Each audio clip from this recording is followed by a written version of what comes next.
Yay! Well, we can chat. There's nobody else here. How are you? I'm doing great. How are you? I'm good. I have heard a lot of good things about you. Oh, good Lord. Woo! What? Hey, Nothing bad. No, just UFO Joe. He says a lot of nice things about you.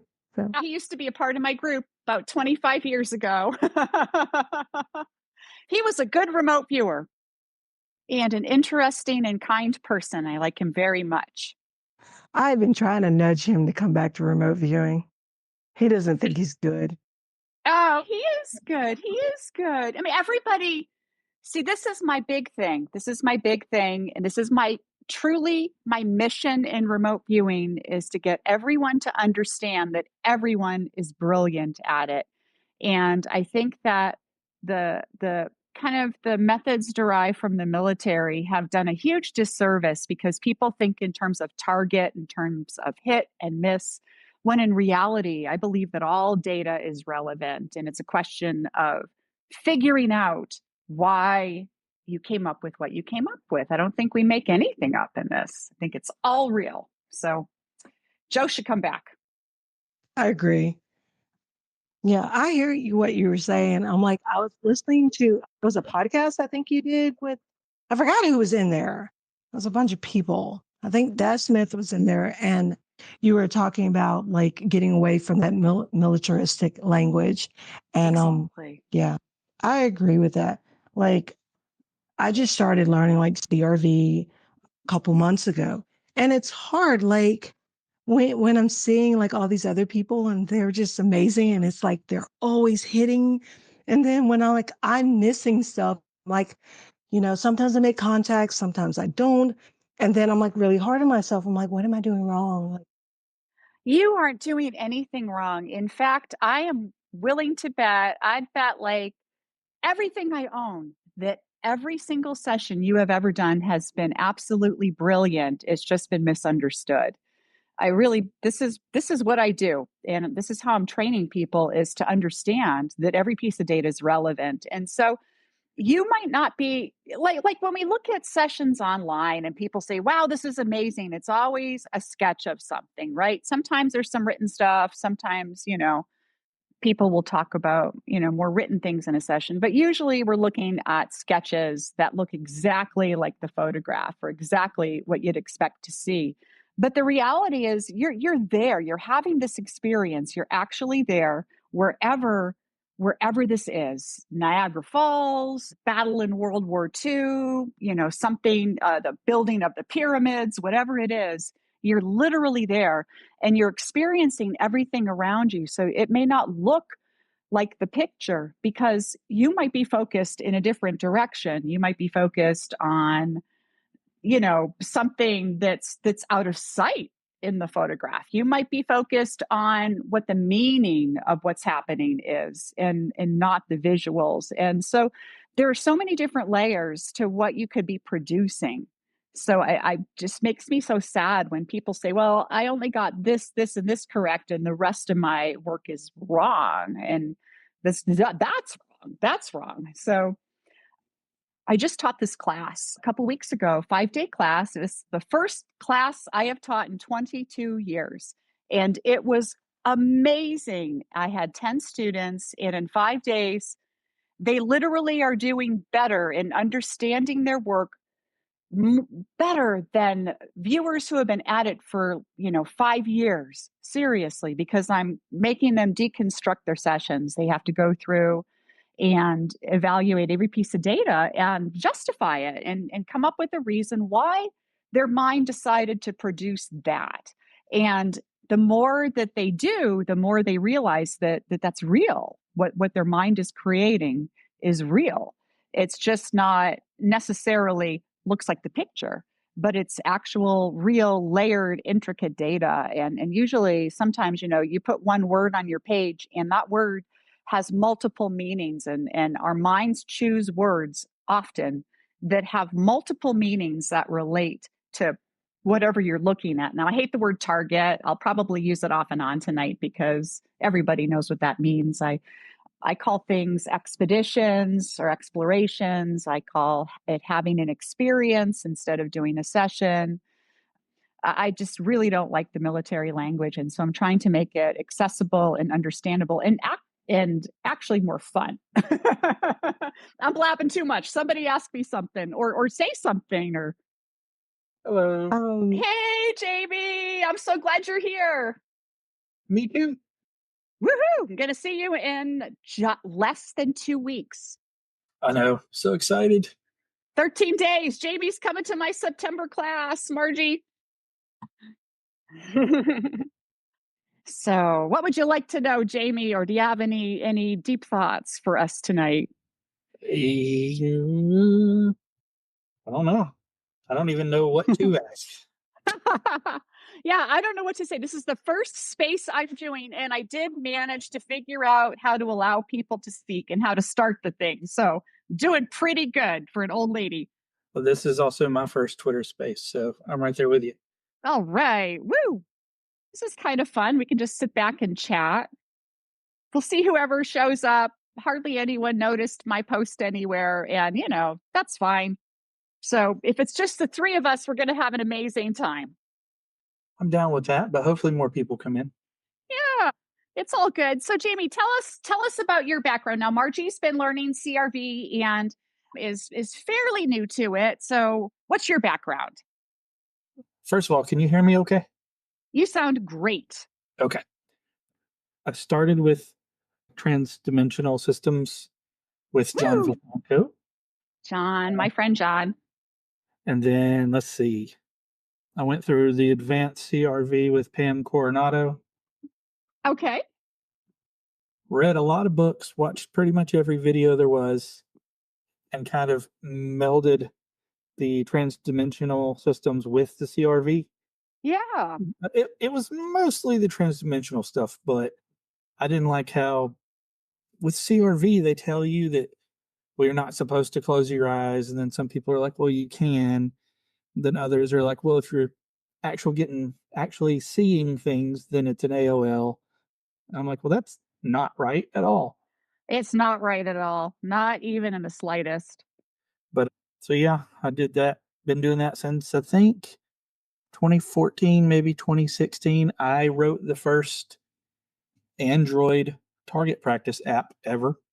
Wow, that's awesome. I didn't like, there was already one on iPhone, but I didn't like that everything was online. I wanted something that I could use offline in case we went on a cruise or something and there was no internet available. I could still pull up random targets.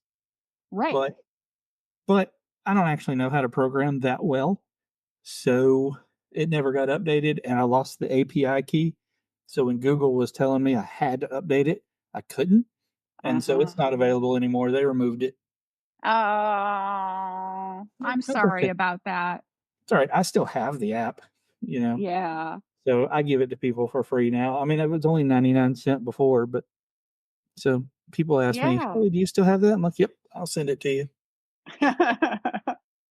That's great. That's wonderful. So what kinds of targets did you put in there? Well, I had a section that was divided by gestalt. Okay.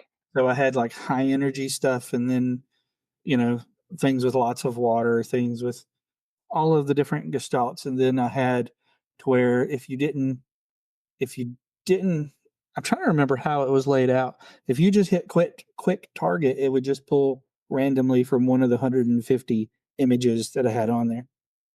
But Okay. I didn't have anything, I don't know. I'm trying to think. Mostly like structures and the gestalts, the basic gestalts. They were all royalty free images, so I wouldn't get in trouble. Right. So nothing super amazing, just targets.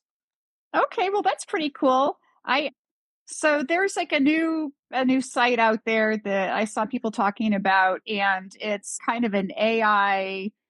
I don't even quite understand it. I went to it and it's supposed to evaluate your impressions and then show you what the target is. And so I went and I tried it out and it was looking it was ridiculous because the actual target was an AI generated image.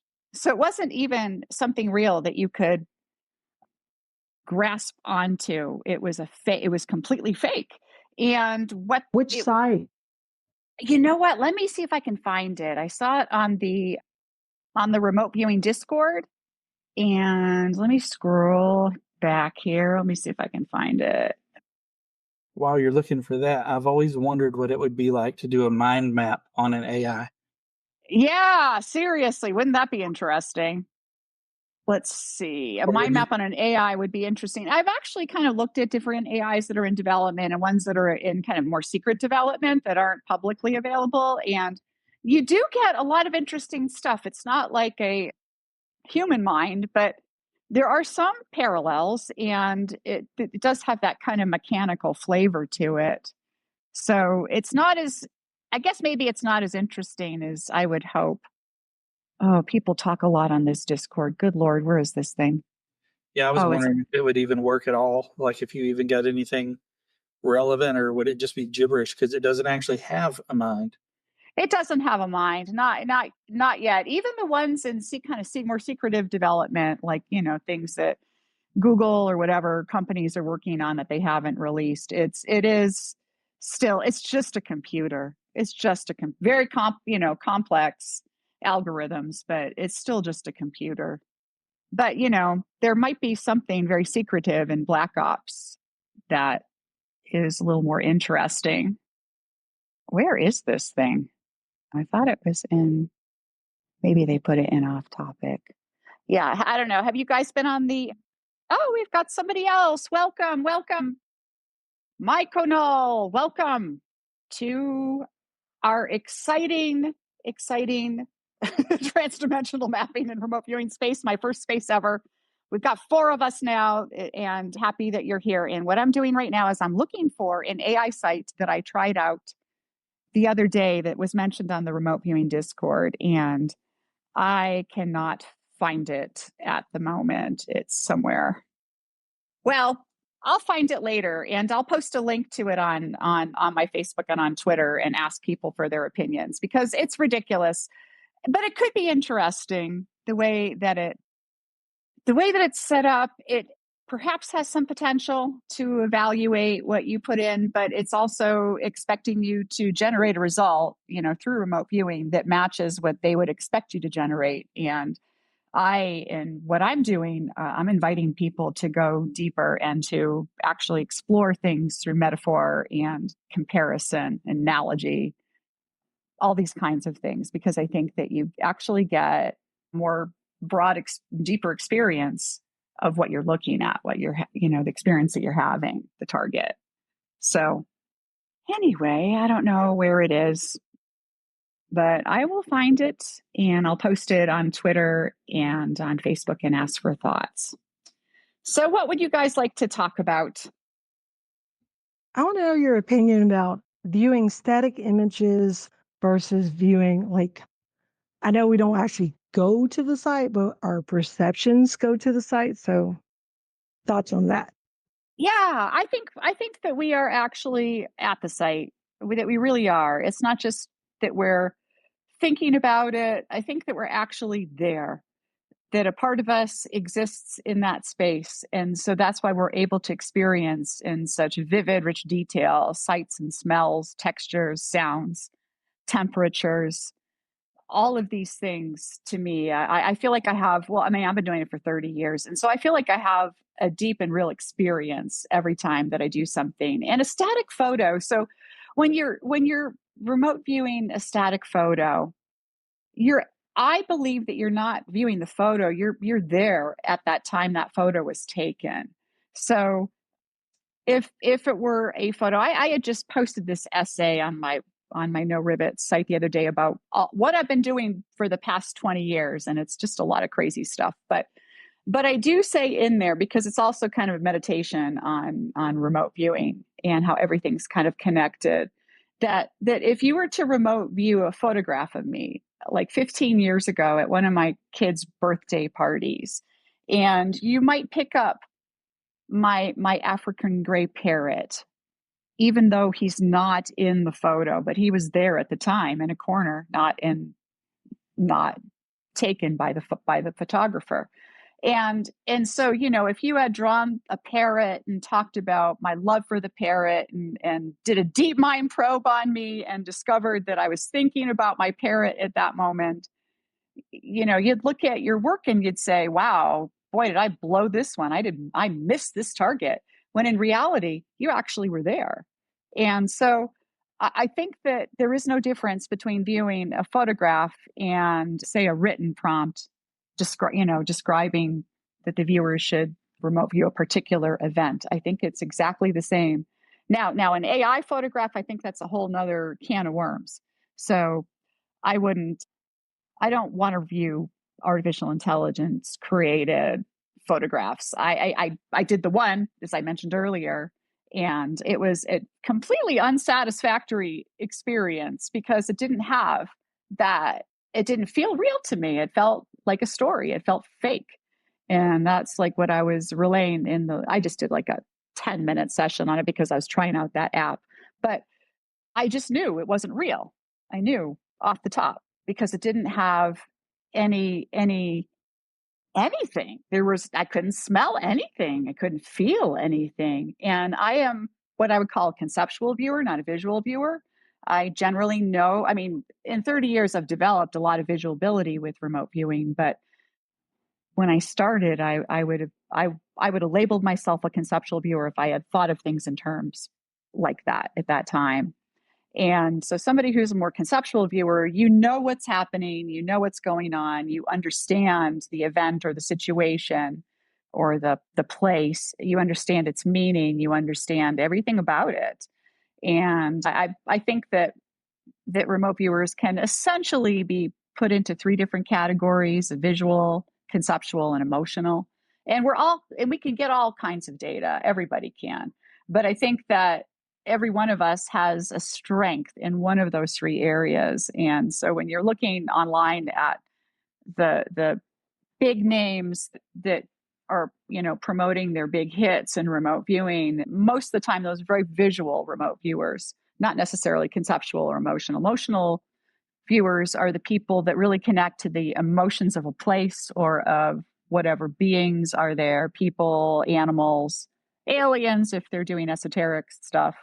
And they really understand that kind of a depth, and they'll see it through the eyes of the people or the animals that they're viewing. And that gives a completely different viewpoint and a completely different description of what's happening relative to somebody who's very visual or somebody who's very conceptual. And so if you're doing operations work and you want to find out something for a client, say you're working for the FBI, you're trying to find a missing person, you really want all three kinds of viewers on your team because you want the visual person to be able to draw where the missing person is. You want the conceptual viewer to understand what's actually happening with that missing person, whether they were abducted or they ran off or they're dead, whatever the case may be. And you want the emotional remote viewer to be able to get into the mind of really understand what's happening with that person or with the perpetrator if there's a perpetrator. So it takes all three kinds, takes a village really to do this work. And the more you do, the better you get at all aspects of it. I mean, I'm a way better visual remote viewer than I was 30 years ago, way better emotional viewer than I was 30 years ago. I'm still mostly conceptual. I mean, I'm still, highly conceptual, and I'm always going to know immediately what's happening. But you can develop all these skills. And I think I've gone off the tracks here and I'm answering other questions. Sorry. Anyone have a question? Margie, you got a question? I see your hand up. Yeah. Just like Jamie was saying, like when I first started learning about remote viewing, I was told over and over again, do not close your eyes. And so like the first time I attempted quote unquote remote viewing, Yeah. a long story, but there's a guy that does like remote viewing spaces on X, and so supposedly like the target's in an envelope or whatever. But what I Yeah. realized, what I I've realized seen, over time. Go ahead. oh, I was just saying, yeah, I know who you're talking about. I can't think of his name, but I've seen his posts. Yeah. Oh, yeah. Yeah. That he goes by the astral. But what I realized over time that it was more of like a clairvoyance test and not so much remote viewing. And but at that time, like the first time I tried it, like I just closed my eyes for a few seconds and I like got the border of whatever was the center of that image. And then later, like like my eyes were open and then I sensed like the rest of the image. Like there were trees and there were leaves on the ground and like I knew the colors and everything. And then when I saw like when he revealed the target, I'm like, that's oh God. Like I didn't get every single like detail, but Yeah. it was probably like 80 or 90%. And I was like, okay, maybe this is weird. Is this a fluke? And then I tried it again the second time. The second time I got like, I saw the thing. Like it wasn't border. Like, and then after a while, like I kept doing that. Like I would just see the target number and then I would see the thing. And Yeah. yeah, but it was like when I wasn't even trying. So I'd see the number and it popped in my head. And after a while, it wasn't clear anymore. It was getting fuzzy, or then the AOLs started like coming in, and I'm like, like your brain is trying to figure out like what this image is, and it'll use your memory or your imagination, and it'll turn it into something else. And then I'm like, it's like I had a knowing, like it's not this, it's it's something else. But your subconscious is always trying to help. I'm like, how do you feel about like the thoughts of AOLs and how all that works with imagination and memory? Yeah. So I don't, when you're remote viewing, it's you're trying to solve a problem. You kind of go into that with that mindset. I want to know what this is. I want to figure out what this is. And it's much like trying to fix your car. So say your fuel pump is broken. And I don't know anything about cars. I had a fuel pump go out in a car. That's why I'm saying that. But so you're trying to solve a problem when you're trying to fix your car, and you're looking at all of the different aspects in your car, and you're trying to figure out, and you think, well, maybe it's this, or you think, oh, this is like the time when this happened. And so you're using comparison and metaphor and analogy whenever you solve a problem, and it's the same in remote viewing. So I don't believe that AOLs should be discarded. I think that they are full of data.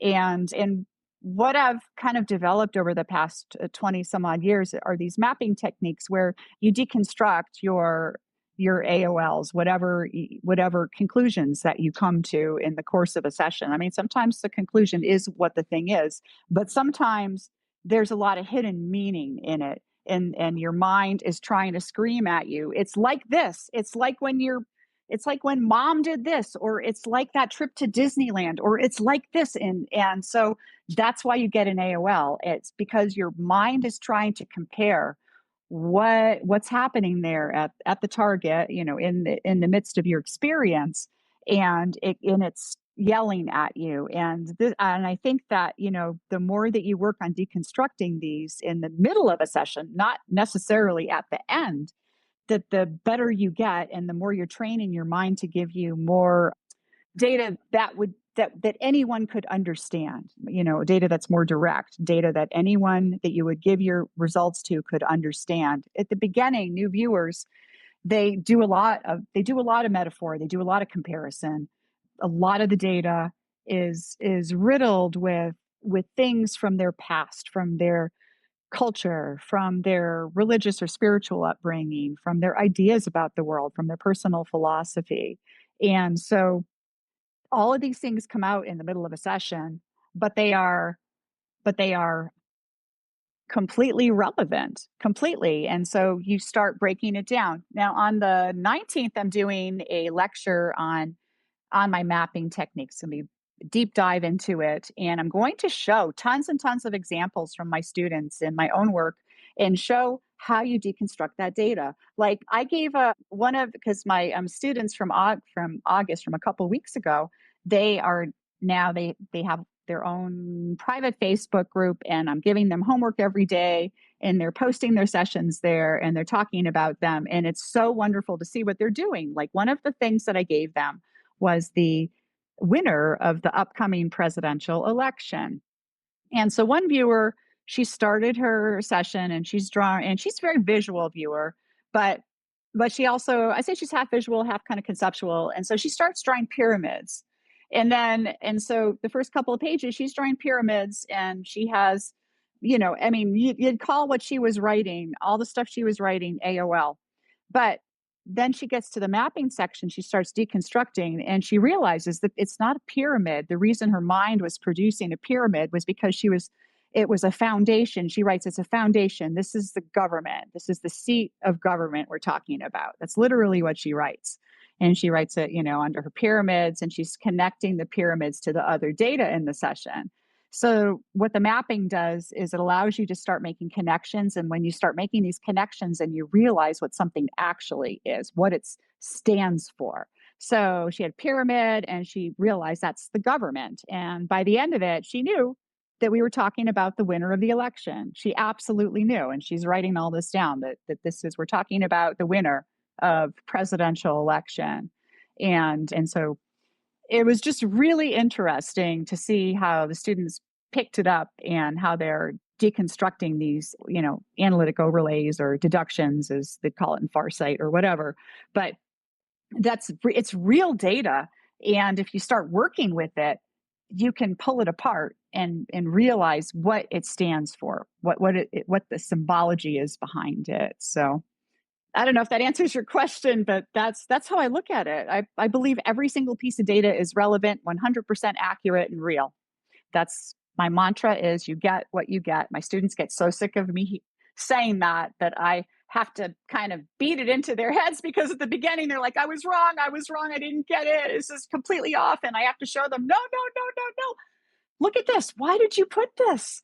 And they start thinking about it, and then they realize, oh, you're right. That means this, doesn't it? And I'm like, yeah, maybe it does. And make this connection. What do you think? Why did you put this? Why did you draw this and then write these words? How do they relate? And it's that relationship that can illuminate what's actually happening. So I think the relationship points between all the different pieces of data that you get are extraordinarily important. And that isn't done in the more traditional remote viewing methods. You're not supposed to try to draw lines together or build a narrative, but that's what I'm teaching students to do. So, okay, let's see. Mike Conal, we haven't heard from you. Say something. Hi, how's my audio? You sound Are you able awesome. to hear me? Okay, great. Hi, Margie.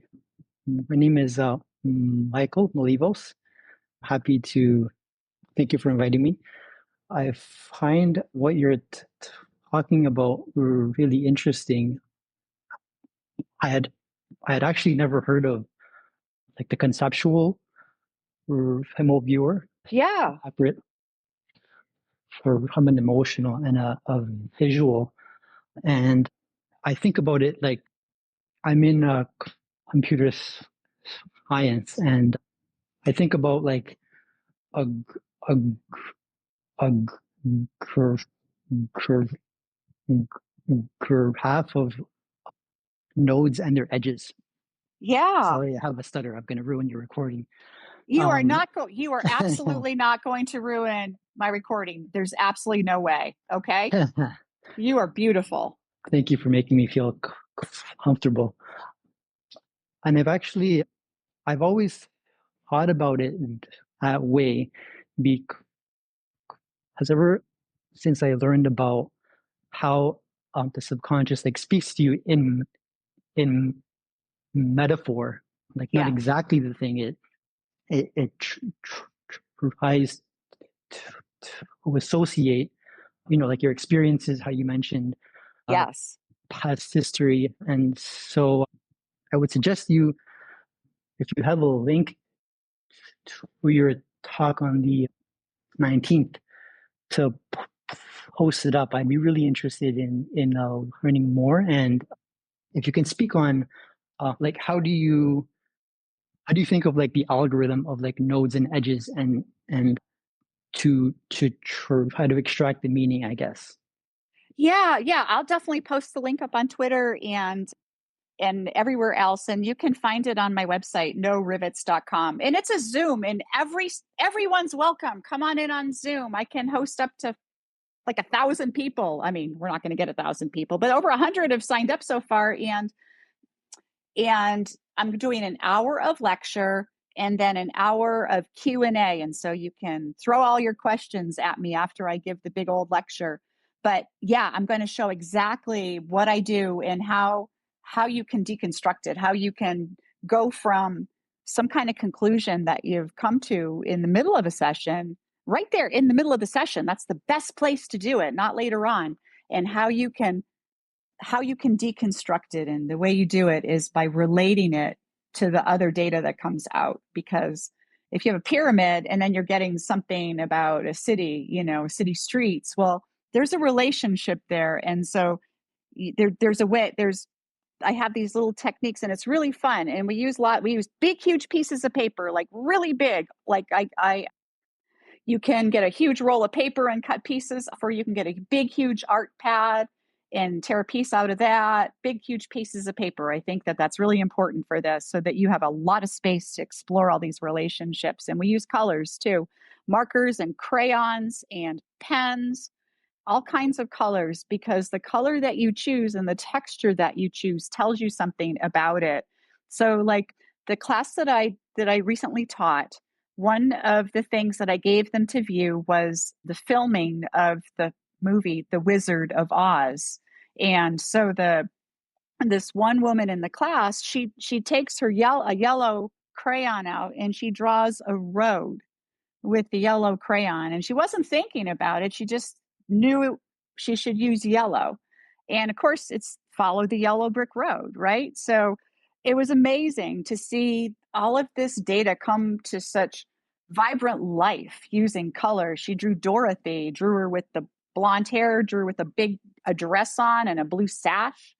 And then she was able to, by the end of it, she knew that there was a girl on a journey to see a wizard, and she drew the wizard, drew a castle. She had the whole thing down. But if you looked at her first pages, you would think this woman is way off. There's no way she's actually getting this. You'd think that if this were a traditional CRV session or SRV, TRV, XYZ RV, you'd look at it and say, wow, that's wrong. But in the mapping, she was able to build the real narrative. And that's what happens with this when you start looking at every piece of data is real. So yeah, you've got to come to the lecture. I really hope you're there, Michael. I'm so glad you're here tonight. And that was a great question. And thank you. So okay, Jamie's got his hand up. You're next. Hello again. Hello again. Did I dream this? Because I can't find it anywhere now.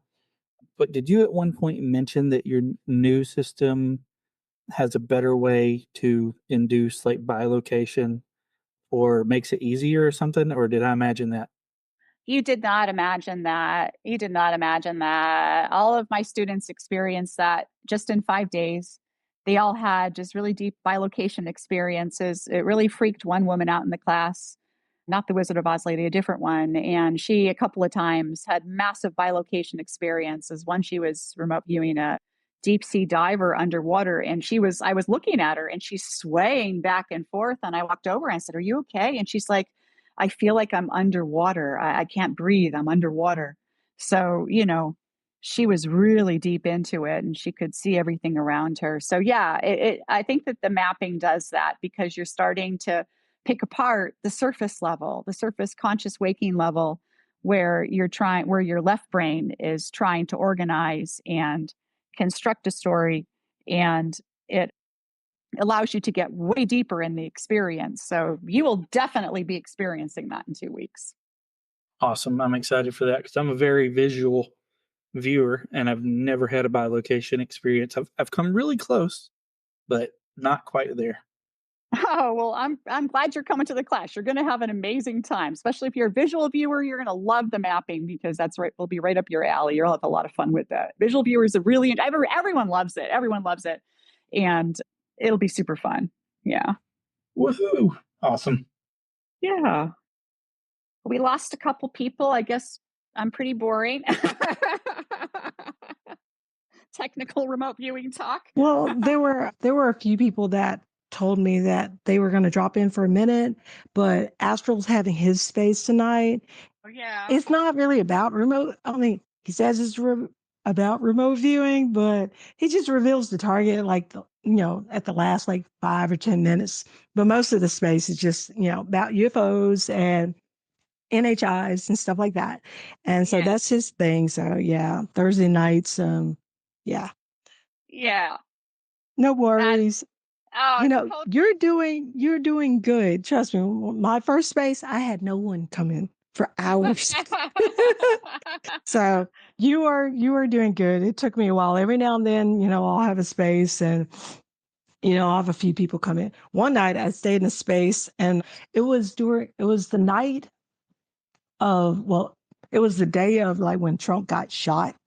Oh my God. And yeah, so I had a space at night and I was wondering like maybe someone will come in, and I'm like, dang, no one came in. And I waited and I was just about to like close the space up. And then I just had this feeling, a sense like look in the feed. So I was looking up and then I was seeing some sessions that Daz had put that they had like for the shooting and everything for his remote viewing group. And I was reading that and then like I had the space minimized. And then I looked down and I saw a +1. And I was like, someone in there? Wow. Yeah, when I opened it up, it was Daz. That was the first time I talked to him. So I was like, whoa. Yeah, he's really nice. But yeah, you're doing really good. Nice. Yeah, he's good. Yeah, he's very cool. Yeah. Oh, down in the X spaces, we call it a little purple thing down there, like with someone will have like a reply or a comment like on your space. We call it the purple pill. And if there are replies down there or on someone else's post, like if you want to highlight it, we throw it into, well, some people will call it the Jumbotron, other people call it the Nest. So you can. Okay, I just noticed that. Good Lord. Okay, yeah. Oh, John Strader, he runs the UFO hotspot and he lives here in Albuquerque. He's part of my UFO group. So he just said he couldn't make it because he's at the state fair. Albuquerque. We're live in Albuquerque, New Mexico, and it's the New Mexico State Fair this week. And so he's living it up. Totally understand. Like everybody knows Strader on here. Yeah. Yeah, he's gonna stream our UFO conference in April on Spaces. So that'll be super fun. Oh, that sounds awesome. Yeah. Yeah, we have some good speakers.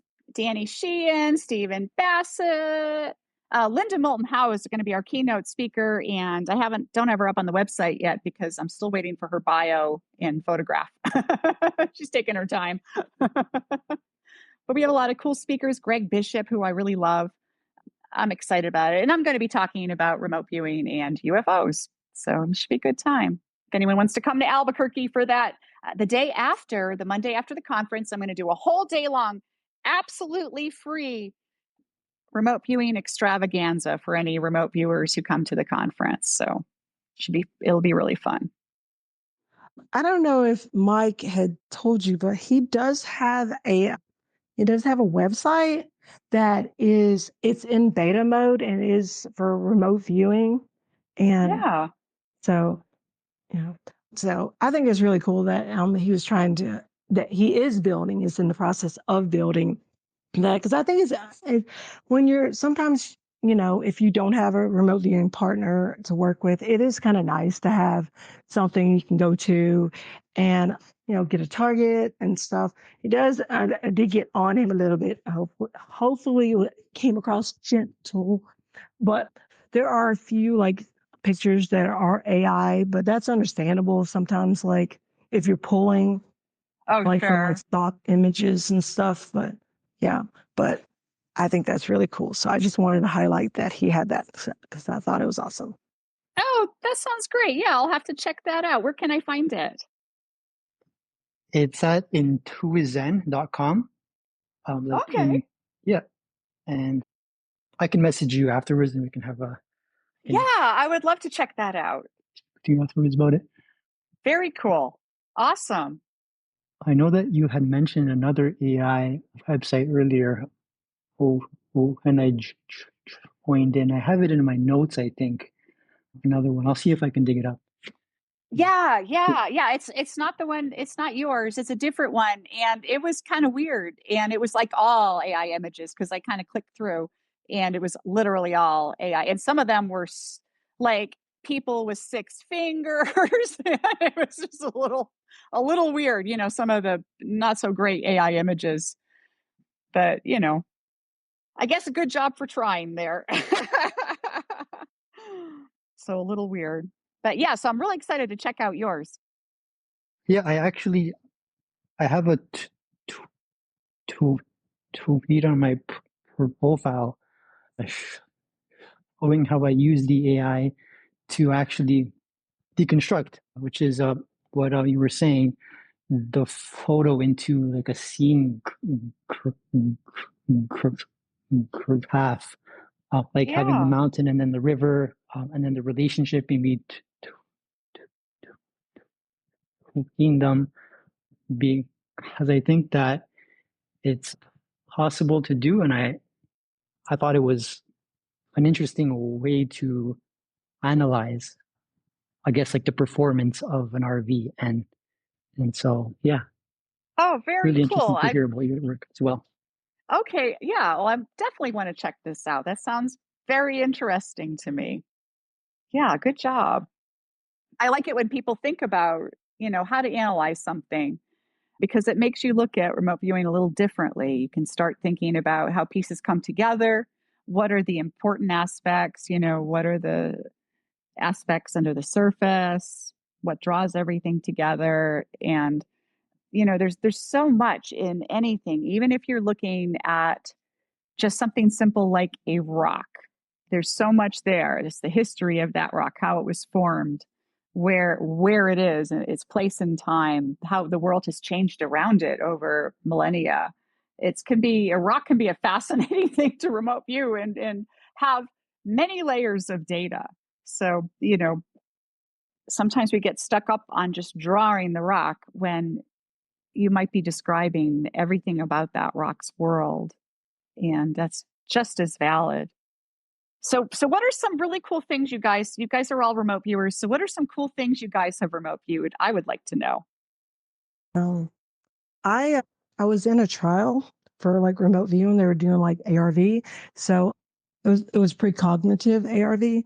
So yeah, and I remote viewed Seoul, South Korea, and this place called Noodle Island, which was really crazy. Wow. I mean, it was really bad for the trial for me, like my score, because I'm like, I actually was going to the place and I couldn't. I'm like, I don't know. I'm like, I wasn't getting the static image. I mean, I did get Right. that later when I started sketching, but Yes. then I'm like, I have a block of bridges. Like, I don't like bridges. I'm terrified of them. Right. So Oh. yeah, like in my city, there's like 2 bridges. And when I was a child, dad would take us across this bridge. It was so raggedy and it would shake. And there was a railroad right across and the lane was super, super narrow. So I'm like absolutely terrified of bridges. Right. So I was viewing this thing and I'm like, I'm feeling all this water and then land and stuff. It was so weird because I kept saying, I'm thinking it's a sea. No, I'm like, no, it's a river. It can't be a river. This river, it's too wide to be a river, unless it is a river and it's something like the Amazon or something. But I was going back and forth. And I have a really bad habit of like not, documenting all of my data. So I was thinking like maybe sometimes I should actually like record a video. I don't know. I just don't write everything down. I think I'm doing too much or whatever. Mm-hmm. But yeah, it was amazing to me because it was just feeling all of the sight and feeling I've never felt that much of anything before. And it's like when I started sketching and stuff in stage 3, I'm like, it's like drawing the water and like the line and it was like a beach and everything. And then I was feeling all of the structures and stuff on this thing. And I'm like, it didn't make sense to me. And I'm like, I know, I'm like, I probably should go with the flow, but it's kind of hard because I'm like really analytical. So I kept like telling myself, this can't be this because it was feeling like it's an island in the river. or the sea, whatever it was. I'm like, it just didn't make sense to me logically. But I was feeling all the structures on this island. And then across it, I was feeling this giant metropolitan area. And then it's like, I don't know, it's kind of like I had this sense or whisper, there's a bridge, like dummy. And I'm like, oh. Yeah. I was like, no. And it was like, it was the feeling like I wanted to just like rip that. Like I had like a second page I was drawing. It was like a huge page. I used my drawings are really, really simple most of the time. But this time I was like, it was just so much water. And I just felt like I need to draw this, like, all this water. And I was like, I wanted it to like just, just tear it up and just draw it again with the water and everything, and then draw the bridge over. And I'm like, and I didn't want to do it. And all of a sudden, I started getting like visual flashes. It was like coming. It's so weird to kind of like explain it.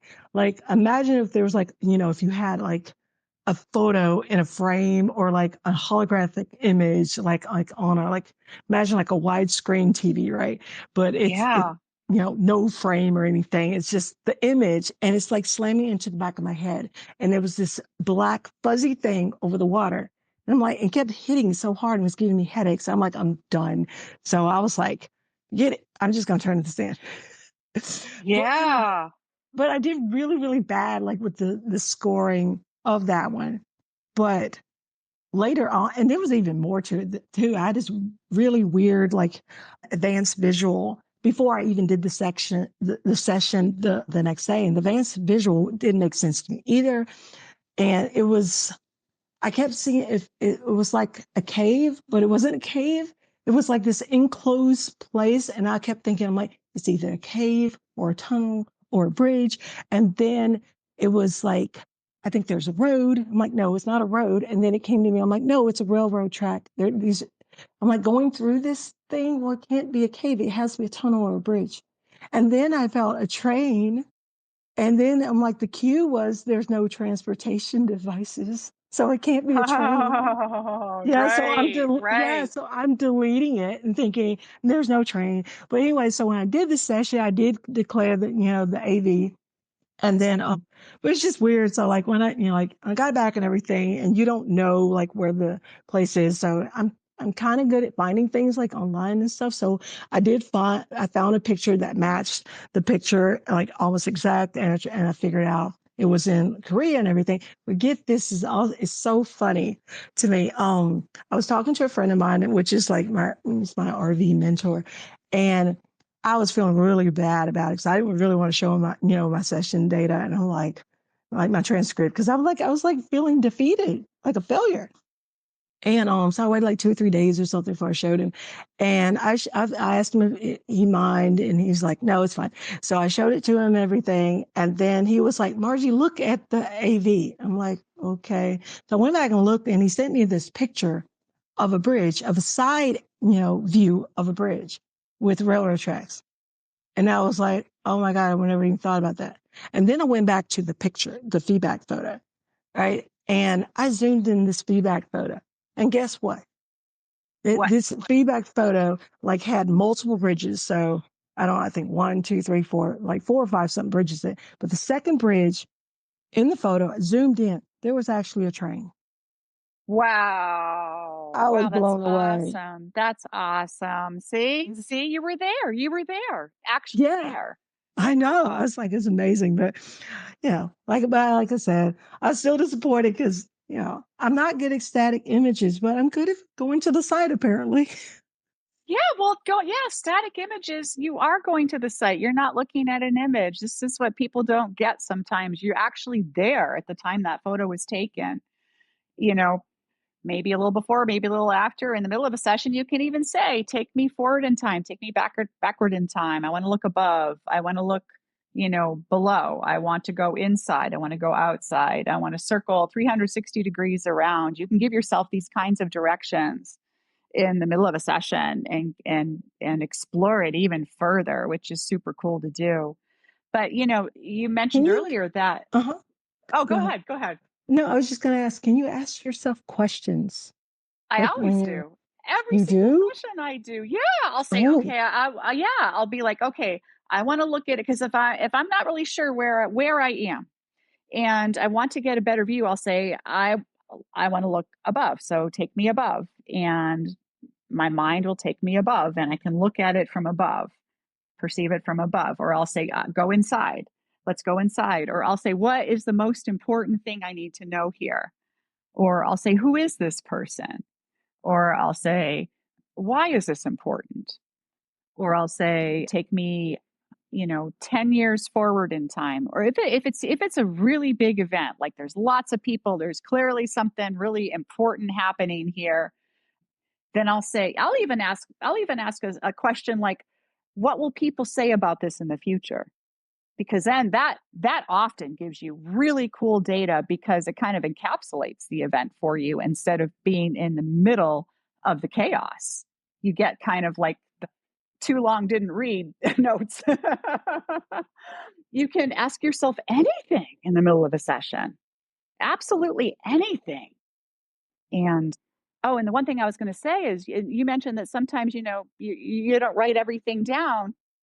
You can absolutely, you can audio record and say things out loud. You can video record, and sometimes, because I do both of those things, not all the time, but sometimes. And like, you can, if you video record, you'll often find yourself watching yourself later, and you'll say, "Oh my gosh, my hands or my arms or my legs or my whole body was moving in this particular way, and that was something that was happening there."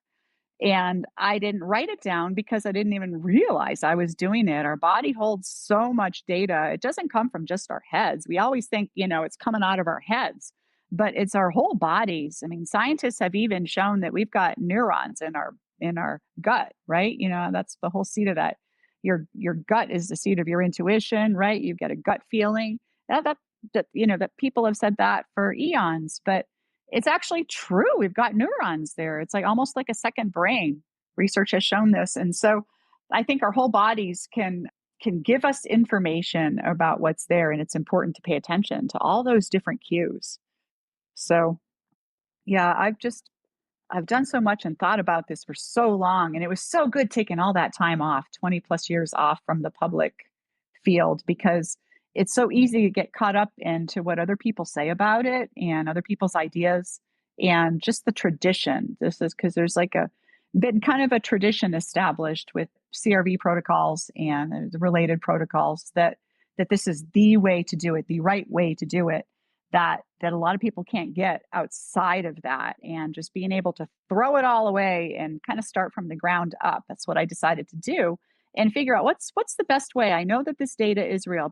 Way back when I had transdimensional systems, I had posted this essay on the website. This was, I don't know, 25 years ago now. It's long gone, but the title of the essay is when a dolphin is a woman in the rain. And I started talking about metaphorical data way back then. That was the first time I really thought about it, because John Vivanco had done a session for me, because I had trained him and he was my second in command back there at TDS. And so he had done this session, and I had given him this famous dolphin, Jojo the dolphin. And this female dolphin was very famous, trained dolphin, could do all these tricks, was kept in captivity. And he had drawn this picture of this woman in a raincoat holding an umbrella, and it was raining. But he kept writing down that the raincoat felt weird, almost felt like velvet, felt funny. But all of the words in his session really described a dolphin, but the picture was a woman in the rain, in a raincoat. That was Jojo the dolphin right there. His mind was trying, yelling at him, it's raining, there's water, there's like spray of water, there's all this stuff, it's a female. And so if you looked at those pictures, you'd say, well, it's a miss, but it was such an incredible hit. And that's when I first started realizing that the data was really multi-layered, and we had to start thinking about it that way. So that's kind of when I first started saying you get what you get, and encouraging viewers to start looking at their data differently. And then when I shut down TDS, and I kind of went underground and decided to do other things in my public life, kept working on thinking about remote viewing.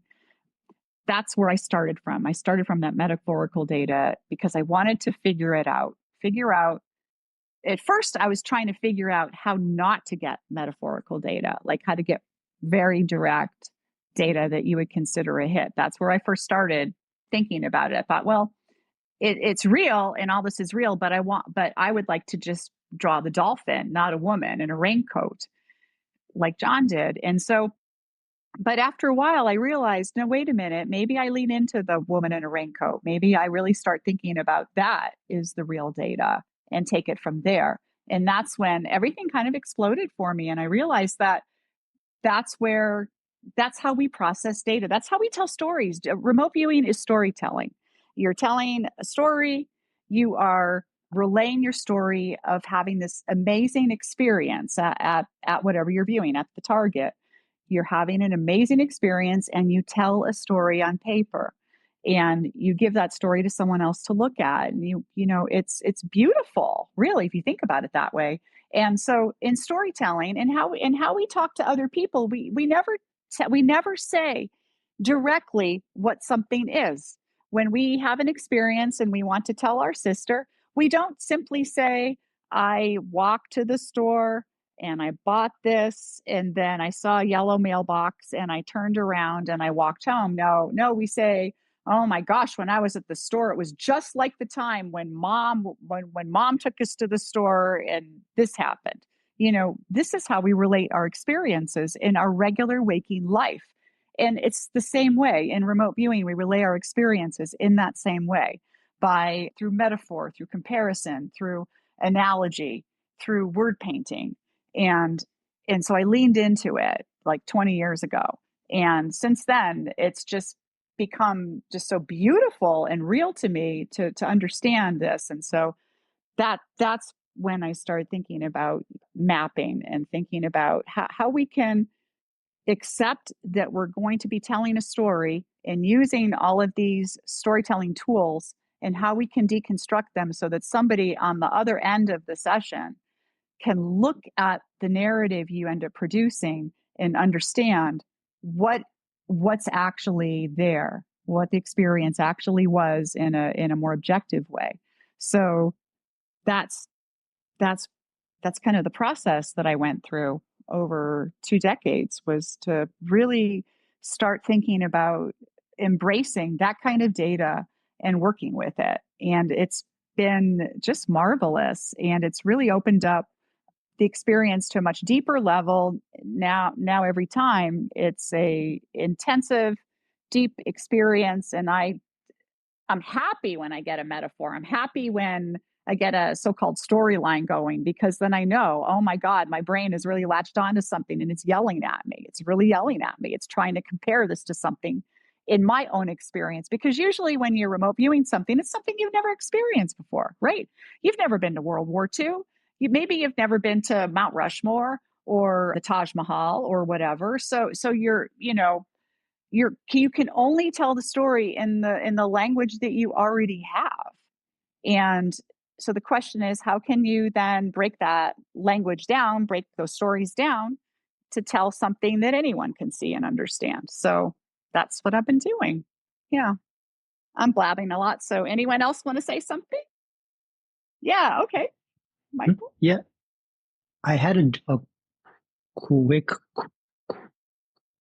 question about something you said Mm-hmm. as it relates to the real time nature of the mapping. Like as the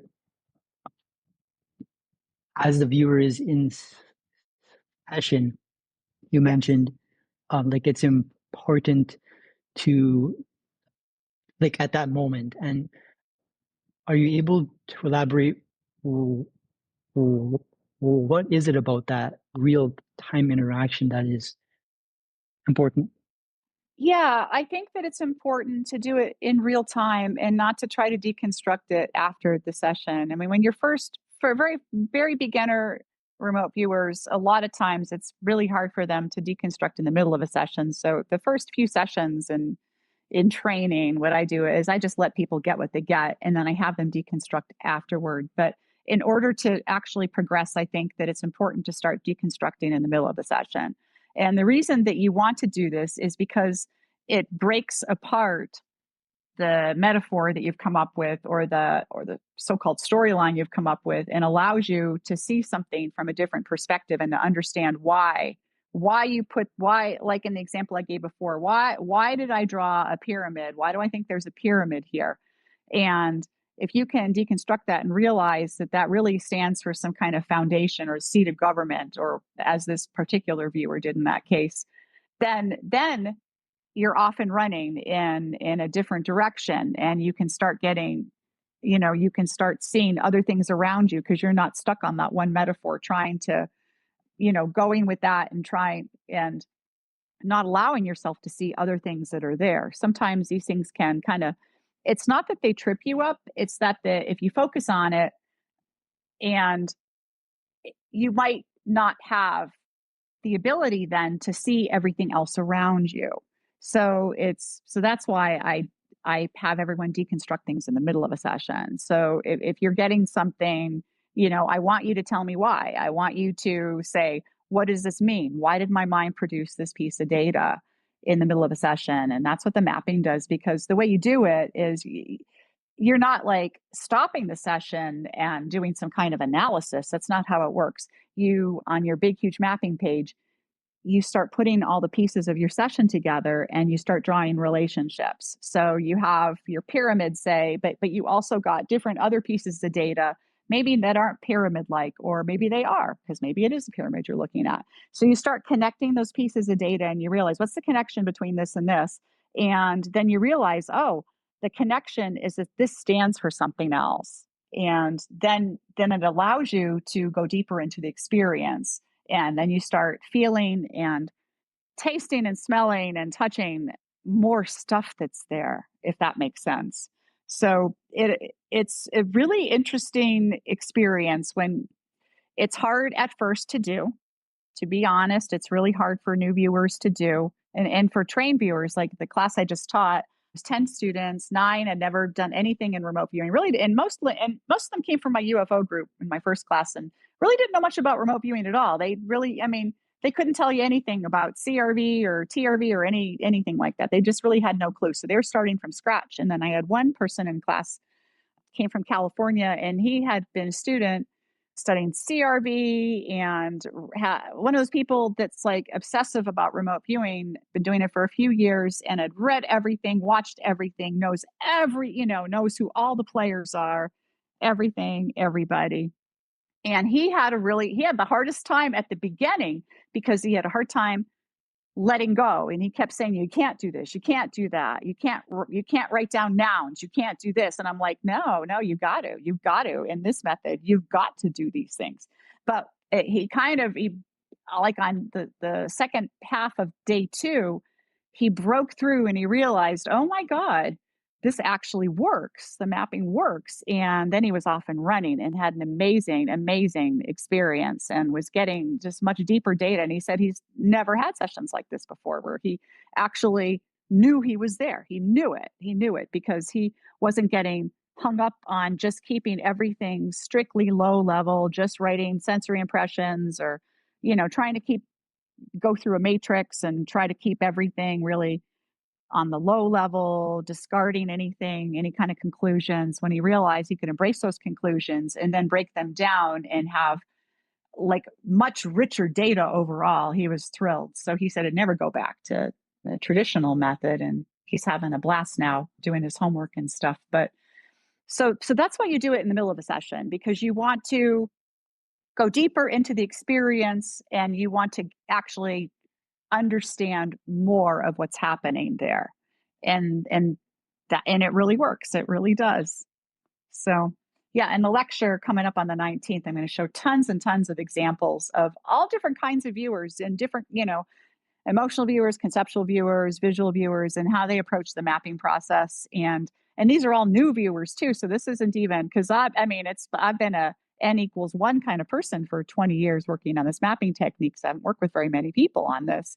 So it's really amazing to me to see all that I've been working on for 22 years going out there and people actually doing it. And it's like, wow, it didn't just work for me, it's working for everybody. So I can't wait for September class, and got a class in October, doing a little 2-day quickie online class in November, and I have like a 5-day online class in December. And I don't know if I'm going to teach after that. I think that that may be it for me. I don't know. I think I just want to continue my lecture series. I'm going to put out a new lecture every few weeks, and then I'm going to continue writing about it and talking about it. But I just want to get this out there and have people have fun, and hopefully it spreads and people will keep doing it and enjoying it, and we'll see what happens. So yeah, I don't know. Teaching, I love teaching. I think I'm a very good teacher. I used to teach 8th grade. I love teaching. I'm very good at it. I know how to work with students, but it's exhausting and it takes a lot of time. So I just kind of want to do a few classes and scatter it out there, and hopefully people take notice and find it interesting. And maybe it's not for everybody, totally okay with that too. But I think that it does take remote viewing to the next level. I 100% believe that with like my whole heart and soul. I think this is a really interesting way of doing this. I think it's a richer experience and that you get way more. So we'll see. But anyway, Jamie, you had something you wanted to say. I was just earlier when you were asking about interesting sessions that we may have had. Yeah. I thought of one. But before I go into that, another thing that I find amazing about remote viewing is we had a target on the coronavisor, which I think it was, I don't remember his name, but supposedly you could see into the past or whatever. Right. And I said, it smells like pine. And then for some reason the word spruce popped in my head, and I know that's a type of wood, so I wrote it down.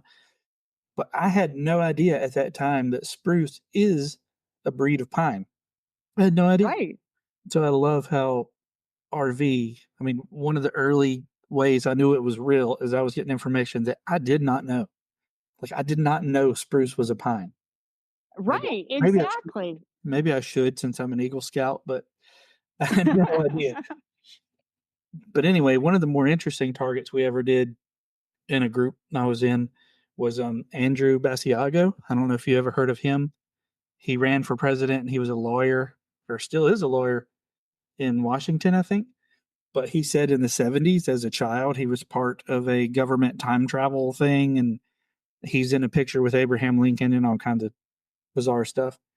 So that was one of the things we looked in. And all of us got data of a classroom full of students with some military type people teaching the classroom, but they would leave the room and fill the room with some sort of gas. And it ended up that it was some sort of MK Ultra type thing in the 70s, to where they were seeing if they could implant memories into children. And apparently it worked, because to this day, he says that he was time traveling for the government in the 70s as a child. Wow, that is amazing. Okay, I'm going to have to look that up because I have not heard of this. That's fascinating. MK Ultra, they did so many creepy things to people. So many creepy things. They did.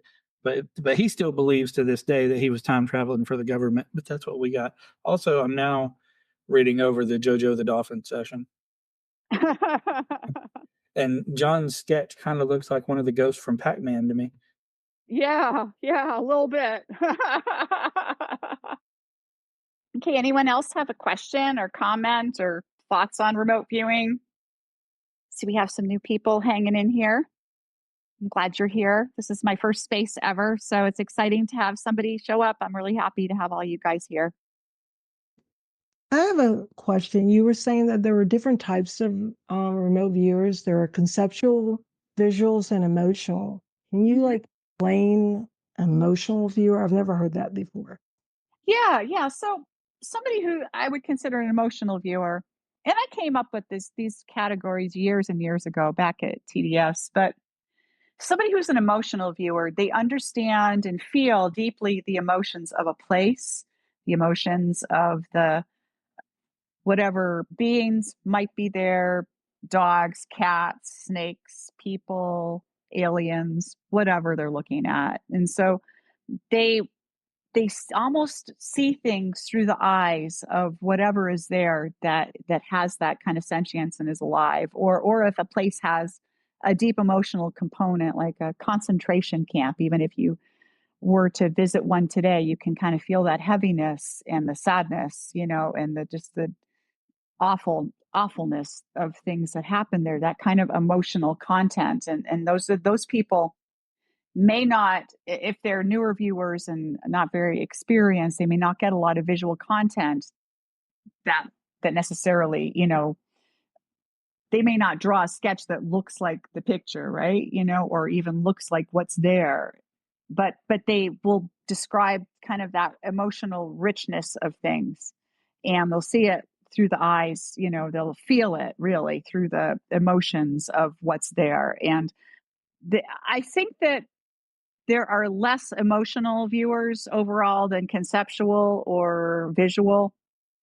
But when you see one, you know that that's what they are, because their sessions, they're just full of this deep emotional content, and they oftentimes can get their own emotions mixed up in the data, because it's like their response to what they're seeing.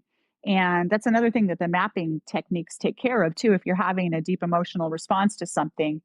And because sometimes you might get a target that's something that is distasteful to you, something that you don't like, somebody you don't like, right? And so you can then talk about that person in terms of how you view that person. So let's look at our presidential candidates. This is a really good example. So say you can't stand Trump, or say you can't stand Harris, right? Depending on what side of the political divide you're on.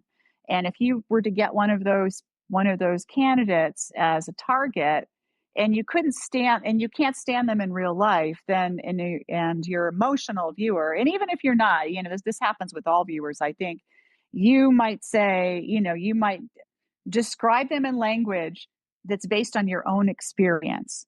But that's not objective, right? Because everybody is a complicated person. And you want to kind of keep your own emotions out of the picture. And that's really hard to do when it's something you feel very strongly about. And so what the mapping does is it allows you to draw the relationship between those emotions that you're getting and the person and the situation and all the other kinds of things you get. And then you start to realize in the mapping whether that's your emotions or that's actually a realistic thing to say about whatever you're getting. It's amazing how it works. So, but emotional viewers, they're not as common, but they certainly exist. I don't know, maybe 20%, I'd say overall, around there, 20, maybe a quarter of viewers, and the rest are half visual, half conceptual. And everyone's a combination of all three. So it's not like you're strictly a visual viewer or strictly conceptual. You just lean one way or another, and that's your forte. That's where you excel. And I really encourage viewers to lean into where they excel, because that is good. That gives them an opening into the experience, an opening into understanding and really feeling what's around them and being able to articulate and to draw and to act out. Even I think acting out should be a big part of doing this work, because like I said before, your body holds a lot of data, and sometimes just the act of oftentimes somebody looks like they're getting stuck, like in training, they're like, this person's doing something, but I can't describe it. They're stuck. They don't know how to describe it. And I'll say, well, show me what they're doing. Show me. And just the act of moving your body around makes you realize what's actually happening. And that also gives you a clue as to what's surrounding that person at the target site, right?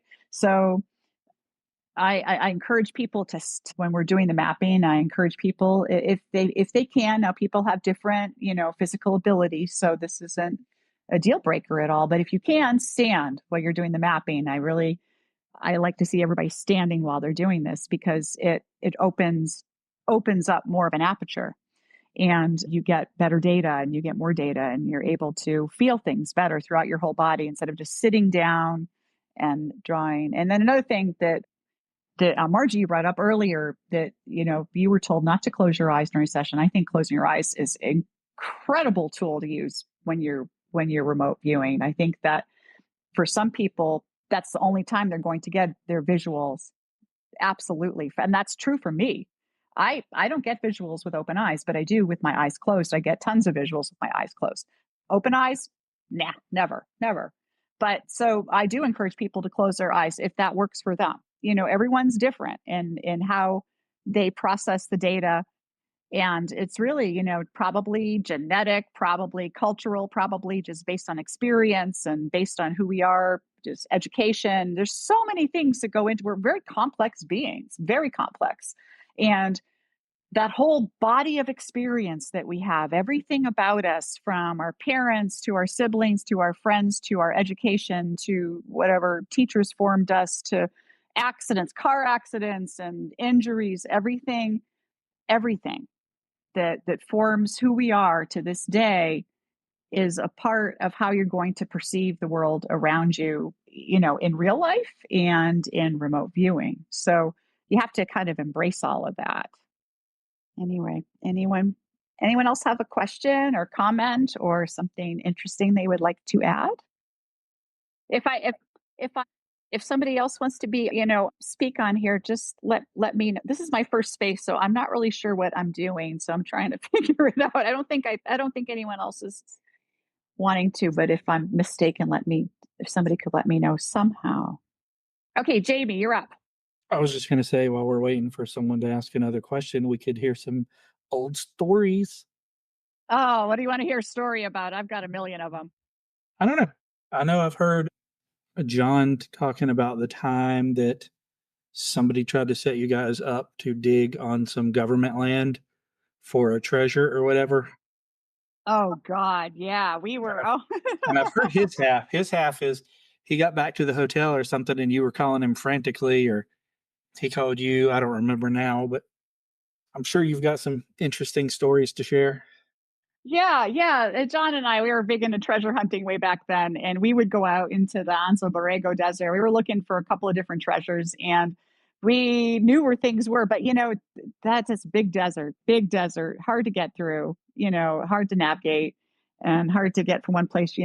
Walking miles in the desert is no walk in the park, and it's hot, and there's no water. You got to carry a lot of water, and yeah, we had been.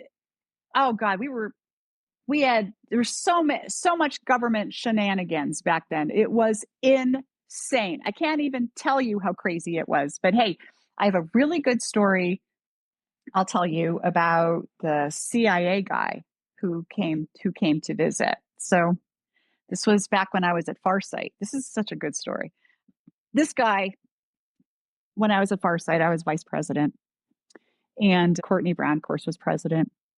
And I was in the office. The office was at a Holiday Inn in Atlanta, and Courtney had rented out a couple of rooms for Farsight at that time. One room was the main office. He had a secretary. Her name was Mary, and there was another room that we used for the classes. And it was like one of those hotel meeting rooms. So there's a little office room and a big space for classrooms. And so I was in the office with the secretary, and this guy shows up, and he says, and I said, well, Dr. Brown isn't here right now. We can take your information and let him know that you dropped by. And he said, no, I'm here to see you. And I said, me? He said, yeah, you. And I'm thinking, well, why? Nobody knows me. I'm just a nobody. And he said, can you meet me at my hotel later today? And he said he was with the CIA, and he showed me his credentials. And I said, well, okay. So I went there to the hotel with my husband, Daniel, and because I didn't want to go alone. And we went up, and he had rented out the penthouse suite, and it was one of those high-rise luxury hotels in Atlanta.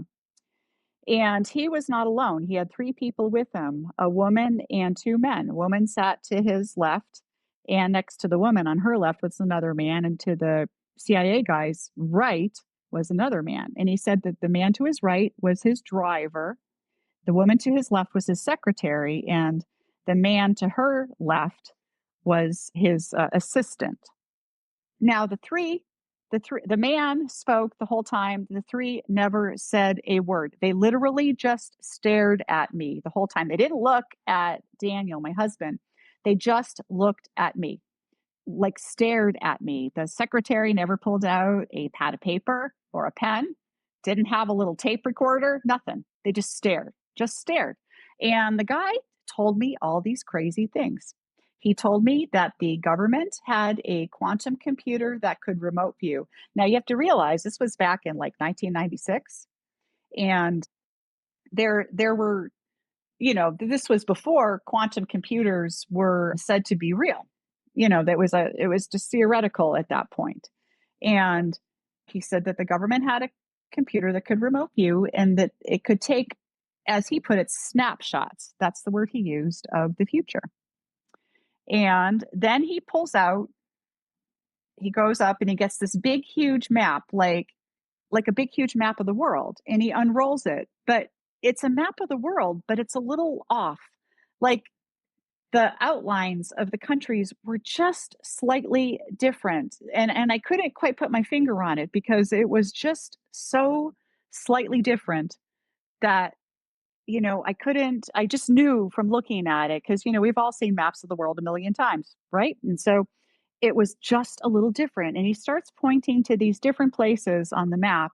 And he says and he points here and he points to this place on the coast of India. He says, there was a gravity spike here. He says, do you know what a gravity spike is? I said, no. And he said, well, you're going to find out someday. And then he points to another location, and this is like around Long Island. And he says, there's a gravity spike here. He says, it's really important. And I said, okay, why is it important? And he said, I can't tell you why. And then he says to my husband, he says, can you go get us all some iced tea? And my husband just gets up and leaves. He gets up and leaves to get this iced tea, like he's under their control. It was so strange. It was not like him to do that. And while he's out of the room, then the CIA guy tells me that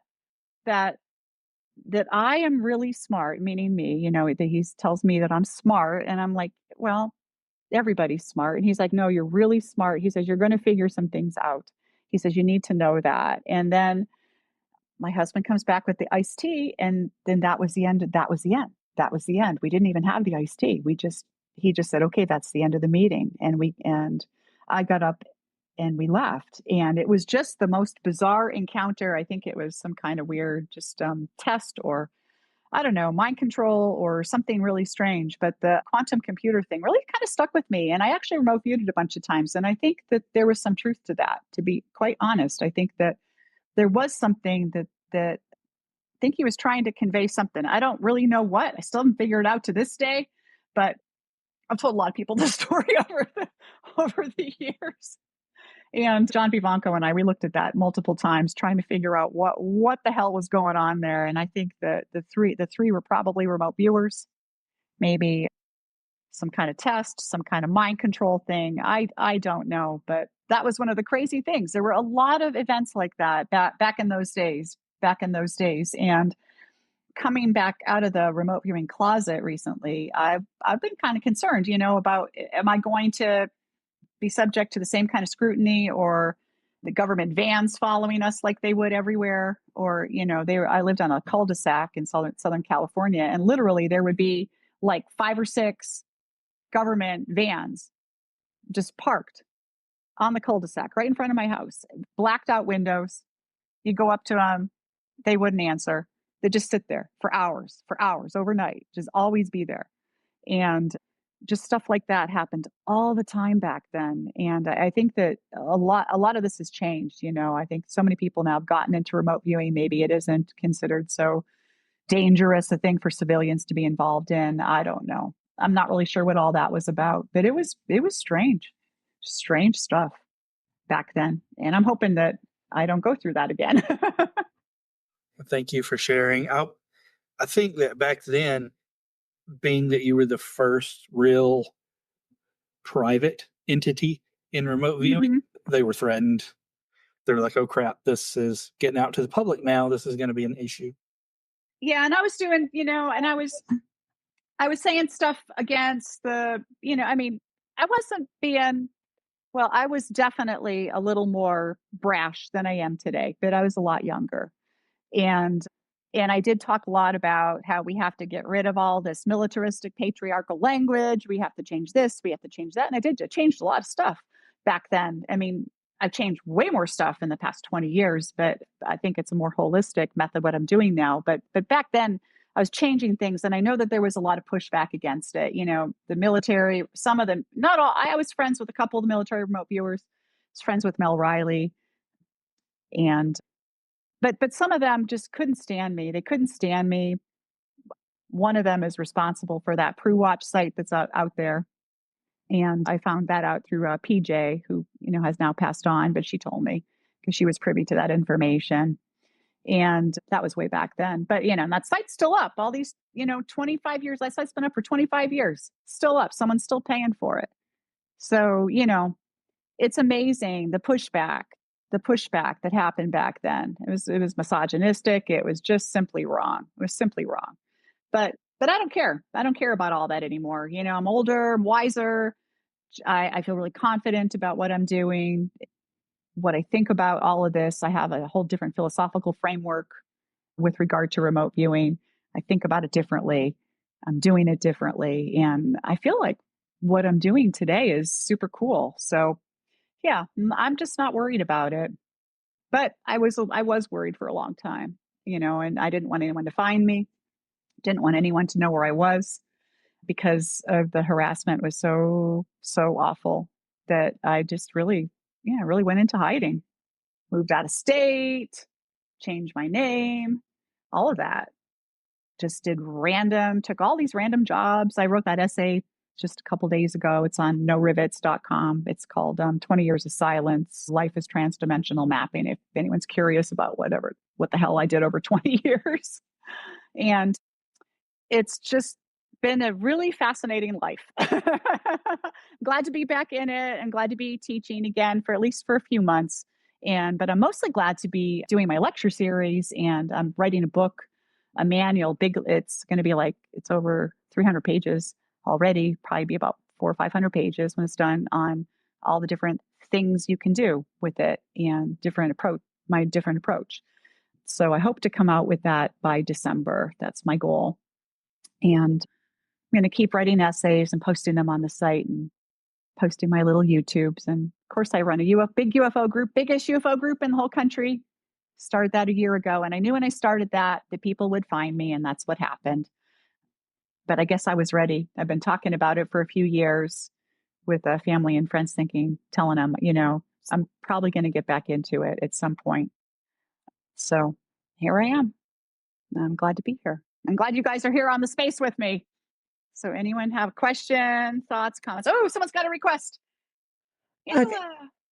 Oh, Birdie, were you ever tasked with underground military bases, like the deep underground ones? Oh, hell yeah. Anything you can share? It's not Yeah.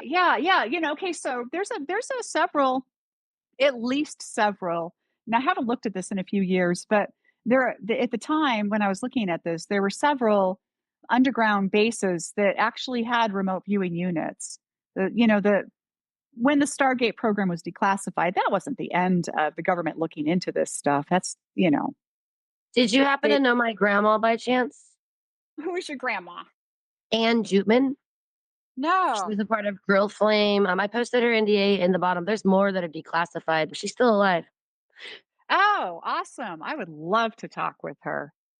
I didn't know if you knew anything about Operation Jedi Warrior here at Fort Bragg in the 80s. It ran parallel to that project. It was a part of this. Yeah. My grandpa was doing that. That's where my grandparents met. Oh, wow. Oh, what a love story. My God. It starts out that way, but it gets crazy because I was kidnapped as a baby and illegally adopted into this family. My dad was third generation special forces, and he was handed a baby October 27th, 1987, the day he became a Green Beret here at Fort Bragg. So I didn't know if you knew any of these other projects that are going on specifically at that base or Wright-Patterson Air Force Base. Yeah, right. I have looked into a lot of this stuff, and I do know all those. I do. I mean, I don't know about your parents or your family specifically, but I have, I've seen a lot of the research done on that, and I have looked into it as a remote viewer. And back in the day, I did task my team with a bunch of this stuff, and then I've looked at it myself many, many times. Probably, oh God, I don't know, probably at least a couple hundred times over the past 20 years. And there's a number of these different there's these number of these different groups that have been looking into this, or black ops, and there's even a couple of defense contractors that have remote viewing teams, at least a couple that I looked at, and some of them are using technology to enhance their remote viewing ability. And what's interesting is that there's one particular group that they have like some very specific requirements for their remote viewers. They do a genetic profile, and they choose people with a particular genetic aspects. They also only choose remote viewers who are taller than average. It's kind of interesting. It's like I've looked at that multiple times. I've given that to other people in the past, and everyone just remarks that everyone's tall here. Everyone's tall. It comes up over and over and over and over again. And so there's something about the height that was important for that particular unit. Height, genetics, and then there's like a technology enhancements. There's some kind of technology that's being used. And that's kind of what got me into brainwave research, is because I was picking up a lot of brainwave interest in brainwave activity. And so it's one thing that I've been talking about on some of these podcasts and stuff. And I've talked about it on the remote viewing and remote viewers and remote viewing. I forget what it's called. It's a Facebook group that kind of all the I'm on there. Okay, yeah. So I did a big post about it, about my research into brainwave research. And so one thing I started realizing, this has actually made my remote viewing like a million times better. It's like if you wear brainwave monitor, and you can just get a cheap consumer one. I've got a few of them, some not so cheap, but you can get like a Muse. That's one I recommend to students, and it's a couple hundred. I don't know. It's more than that. It's like $300 or $400 now. It was a lot cheaper back in the day, and you can use there's a third-party app called Mind Monitor that you can get, and it'll literally show you your brain waves any given moment while you're wearing it. And so you wear it during a session, and you can determine, when you're getting particular data, you can start noting what you can, like, record your whole session and record your brainwaves at the same time. And so if you record your session like with video, and so you know exactly at what points you can match the timing up. So you know exactly what your brain waves are doing when you're getting particular kinds of data. And the more you do this, is biofeedback. You start realizing what that feels like, what that brainwave state feels like. Like anyone can listen to the binaural beats music, that helps put your brain waves into particular patterns, right? Different tones in each ear. You have to have headphones on for it because it's different tones in each ear, and it feels a particular way. So, if you're in a high theta state, you feel more relaxed, more creative. It feels a particular way. So if you start monitoring your brain waves during a session, you can start matching up what your brain waves look like and what that feels like when you are getting particular kinds of data. So when you then start to understand what that looks like and feels like when you do another session, and you realize that you're exhibiting the same brainwave pattern that you did when you, say, saw a horse in multiple previous sessions, then the next time you get that brainwave pattern, there's a horse there, say, or that it's a highly energetic event, and it can give you clues to what's there. It's actually fascinating, and I've spent like a crazy amount of time on this. And I think that's one of the things that some of these black ops groups have been doing, is using this brainwave technology to determine what is there, and to allow the viewer to have a more interactive experience. Because if you know that if your brainwaves look a certain way, if you're your beta and your theta, whatever, are doing X, Y, and Z, then you know. I'm actually doing a podcast with Don DeCourcel on this and showing actually going to be wearing my Brainwave equipment to show live what it looks like and to show how you can like actually change your brainwave state. The more you do this, the more you realize you can do it and you can get into particular states easily, but it's all biofeedback. Anyone can learn it. It's not rocket science. It's actually super easy, but it takes a lot of time to get to that point. Anyway, but that's one of the things that they're doing in those Black Ops groups is brainwave, definitely brainwave research, some kind of enhanced technology. I think they're probably inducing particular brainwave states. But yeah, those secret remote viewing groups have always fascinated me because I really wonder what the government, how far that this technology, if you want to call it a technology, it's just a natural human ability, has what they've been able to do with it. I think they're kind of building really, truly, deeply psychic spies way more than the military viewers we all know and love, right? Or know and hate in some cases. So it's, yeah. Anyway, I'm so glad you told me about that, Angela. I'm gonna have to look back into all of that. Now you're making me want to. Oh, I already DM'd you because I have so many questions, and you seem to have. I've met a lot of people on here that offered help, but they're interested in what I know and what I have, and I guard that with my life just because my story's not normal, and I'm not going to dump that all on you. But I'm exposing some deep stuff related to this subject, and I don't have all the answers. I have way more questions than anything, and I could genuinely just. For one, I'd like to learn how to control this because I've had this ability since I was a little girl. I've located missing children alive, most deceased, if I'm going to be honest. The last case that I worked on was a 13-year-old girl who was abducted out of Pennsylvania by a 27-year-old man. Her name was Haley Williams. The FBI was involved, but they were treating her like a runaway. And I have all this in screenshots. That this is a really sad case. They were more interested that I got his information and got the address than being correct. It took him over 8 hours to go and retrieve her. She was assaulted by that time, but she is alive. That's when I really started realizing, oh my God, this stuff it's not, I always thought it was coincidence at first. And then finding out my grandparents were a part of these things, that kind of slapped me with reality. So I really appreciate people like you and Margie coming on the space and creating, more of a dialect flow, of this type of information and not gatekeeping it. That's really important. I think that's important too. I mean, the reality that we can access anything, anytime, anywhere, we really can. Every single one of us, every single person on this planet, there isn't a psychic brick among any of you, among anybody. Everyone is truly capable of having deep experiences with remote viewing. And some people, like, it sounds like yourself, they're born into this world just being able to express it just so naturally, and some people have to work a little bit harder to get to that point. And I think trauma plays a play in that part of that. Because I'm leaving out chapters, but I spent a lot of time at Wright-Patterson Air Force Base as a child. If you're picking up what I'm saying without saying it. No, I agree. I 100% agree with you. I do think that trauma does open up. It does open up an aperture. Absolutely. I mean, I've written about extensively traumatic experiences in my past.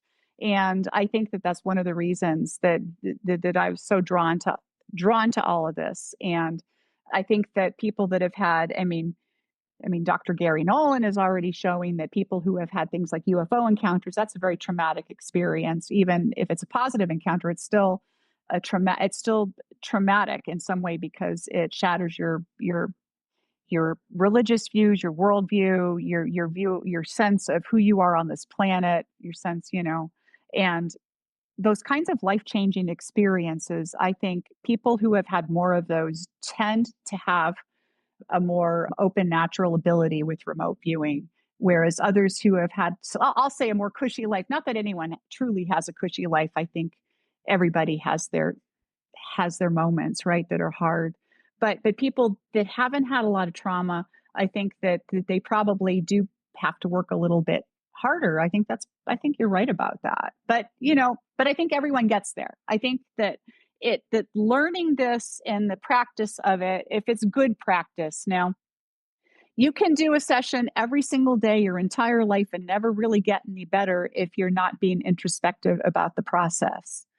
a lot of people, they'll do it for a period of time, say 6 months. They'll remote view every day. They really want to get better, but they do the same things every time. They'll just go through the strict CRV protocol or whatever, what have you. And I'm not bashing CRV. I think you can have amazing sessions with CRV. It's I think just, TRV is a little better though, personally.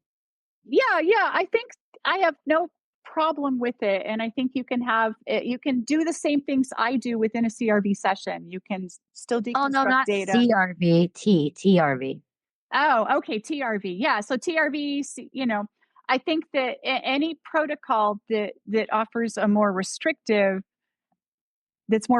in some way, that says that you can't do certain things. I think that you may not be able to get much better if you are so hooked on restrictive protocol. And I'm not saying that everybody who uses any of these protocols is being restrictive in that way, but I think that some new students tend to be, because they're worried that if they draw outside the lines, then they're going to get slapped in some way, that it won't work, that it's only going to work if you do it in a particular way.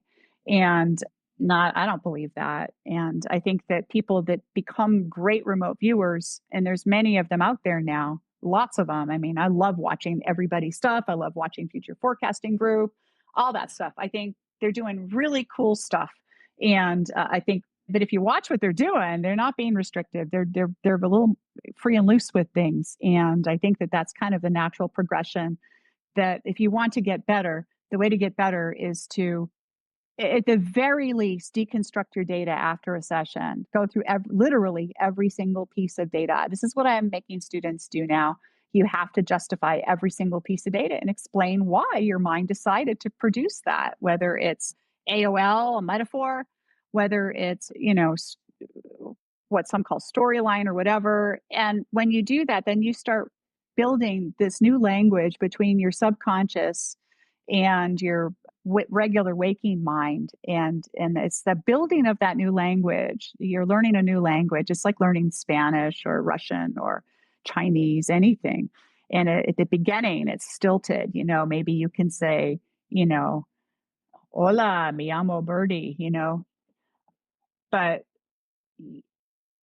after a while, then you can speak in whole sentences. And then after a while, you can have an actual conversation with someone and understand what they say. And remote viewing is the same way. At the beginning, your language is stilted. It's hard to get a lot of rich data until you start building that communication with your subconscious. And I really do think that what I'm doing with the mapping techniques actually allows you to do that quicker over time. It's the same process. It's just a new twist and a little different way of a kind of a different philosophical way of approaching remote viewing. So, yeah. But anyway, Angela, I'm really enjoying your contributions. So thank you. Thank you for sharing so much of your past and your interest here. I really enjoying it. Thank you. Thank you so much. I'm learning a lot. I have a different perspective just because I'm kind of on a tunnel vision. I'm only on this app to bring awareness to human and drug trafficking at Fort Bragg between Special Forces soldiers, and then Wright-Patterson Air Force Base for testing and torturing children. That's the only reason I'm on here. My dad was murdered on Father's Day. My mom was murdered on my birthday. So I have a weird story and I don't have all the answers, and I'm kind of finding this out as I go along. Didn't know that my grandparents were a part of these projects until just a couple years ago. And at first I thought it was just the CIA. And then I found out that she crossed between different and she's still alive. That's the hardest part, is I didn't realize how dangerous it was talking about these things, or I would have kept certain chapters shut. Yeah, I am really sorry that happened with your parents. That's so terrible. I'm so sorry to hear that. That's got to be so hard, to have that. It is, but it's not, because like my sealed adoption file is missing from vital records, but I found my birth mother without it. Even though she was killed on my birthday in 2018, I got the answers I needed. So I know this stuff is real. I just don't understand it. And it just it hijacks my whole life, if I'm going to be honest. Yeah, I get that. I know all about having a life hijacked. Oh. So Michael, your hands up. Go for it. Yeah, I just wanted to switch to one of the elements in the story that you told with the CIA guy. Yeah. You mentioned that there was a quantum computer that could remote view and take snapshots of the future, and you said that uh, I think you said that you had r- remote viewed it afterwards and thought that there was some truth there. I thought that stuck out to me, and if you could elaborate on that. And I just also want to say I really appreciate how open you are in sharing your story. Thanks. Oh, thank you. Thank you, Michael. Yeah. So I've looked at this so many times because from different angles, trying to figure out why why did he want to talk to me and what was his actual, you know, what was the real meaning behind it? And what about those gravity spikes and what about the quantum computer that can remote view? What was real in all this? And the one thing that I kept coming back to that I sensed was real, really the only thing I sensed was real was this quantum computer. And I don't think that it was necessarily a quantum computer as we know them today, but it seemed more like some kind of a device. And I don't know, it didn't quite feel. I honestly wonder if this was some kind of technology that's not necessarily human technology, to be honest, or has some component to it that was non-human, because I kept getting those kinds of elements. And when those things feel a very, very particular way, it's like, when you're, and I have no problem remote viewing, as they call it, esoteric targets. In fact, I coined that term many years ago, esoteric targets, but I have no problems looking at that stuff. I know that some remote viewers don't want to, don't like to, don't think you should. And that's okay if people don't want to. That's absolutely fine. But I love that stuff. It's my favorite stuff to look at on this planet, or off this planet, I guess I should say. But it does, but these kinds of targets do have a particular feel to them. They really do. They don't feel human. They feel, it's a whole separate feeling other than anything else you experience in your regular waking life. And I think that people that have had UFO encounters or have seen a UFO or that have had an abduction experience or any of these other kinds of things, they know what that feeling is. It's the same feeling I have. I saw a UFO when I was 7, saw one when I was 16. I'm a contactee, wrote about it in my book. And those experiences have a flavor, and that flavor was in those sessions, absolutely in those sessions. And John and I talked about it back in the day, and I've looked at it multiple times, and I really do think that's what he was talking about, was some kind of technology, not necessary. And it wasn't like an alien device or anything. It's not like they yank something out of a ship and they were using that. It just felt like it had some component to it, some small piece of it that made the thing go. And so that's why I felt that was real, because you don't get that feeling in a session unless that kind of stuff is actually there. That's the one thing that I felt was real. The gravity spikes, I think that was just smoke and mirrors. I don't think there was anything real there, especially, necessarily going on. That just felt like a fake story to me. And that's just what would come up in the sessions, was that was just a bullshit, essentially.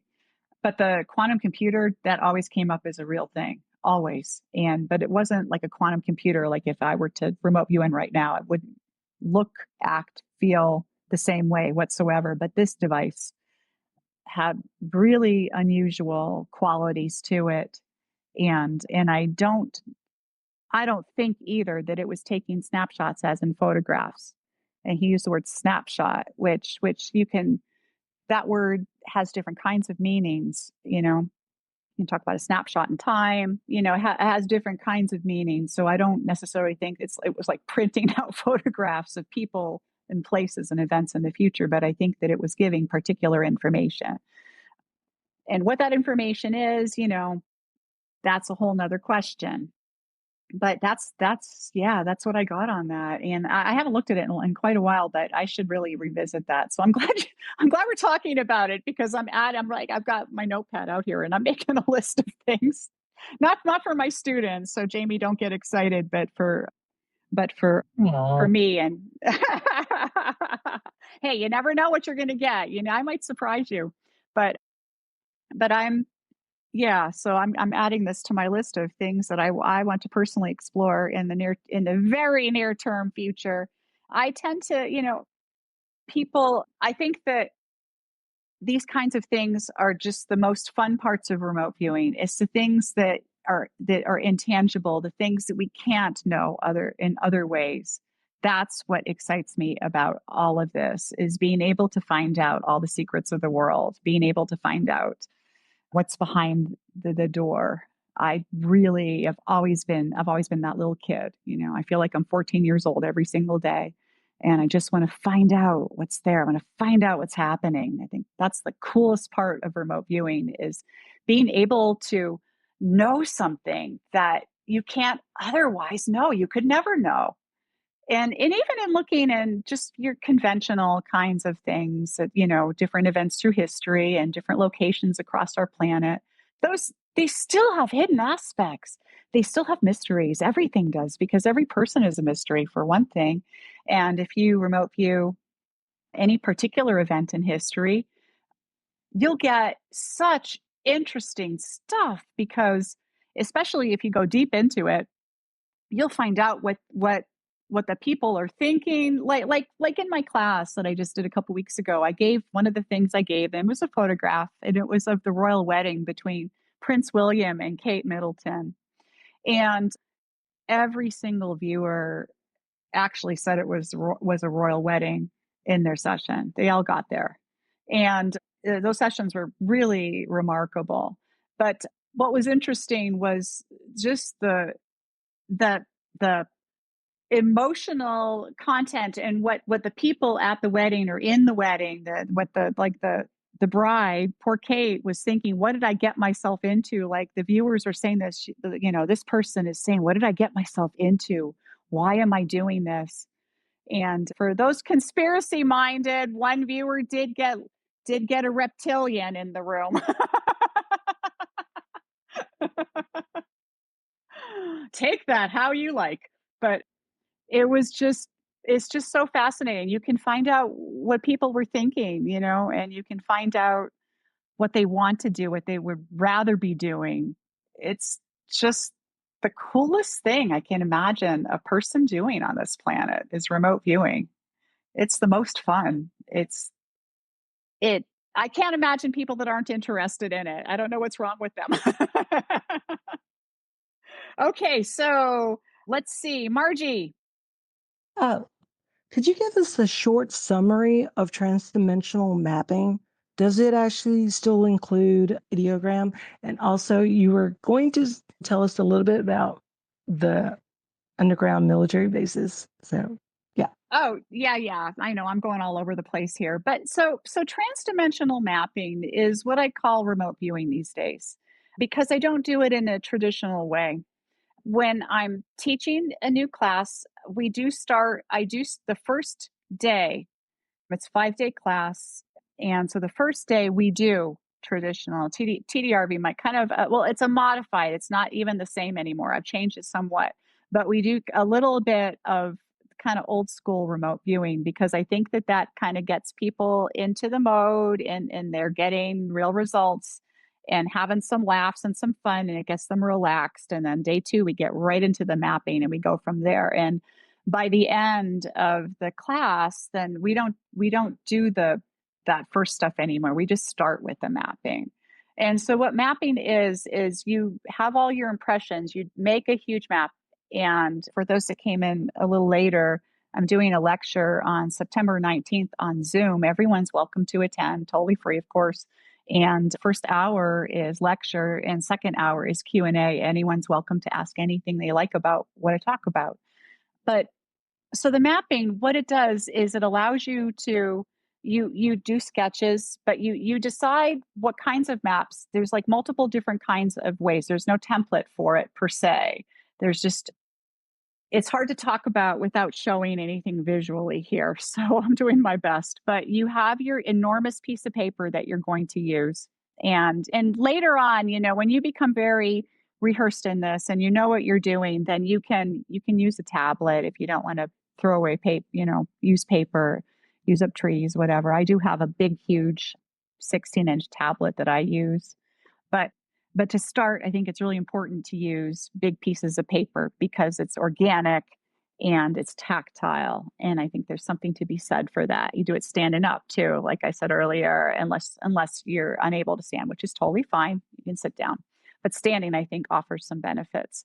And so you start with you can start with an ideogram if you like on the map, and some like to and some do not. Sometimes I do and sometimes I don't, and you just go right into writing impressions and sketches, and you go from there and you decide with your initial impressions what is the first kinds of things you get there. So are you getting structure or water or beings of some sort, and then you can decide at that point if there's a lot of energy, then you might want to do a map of the energy. And so then on another side on the same page but on a different section of the page, then you start working on the energy there.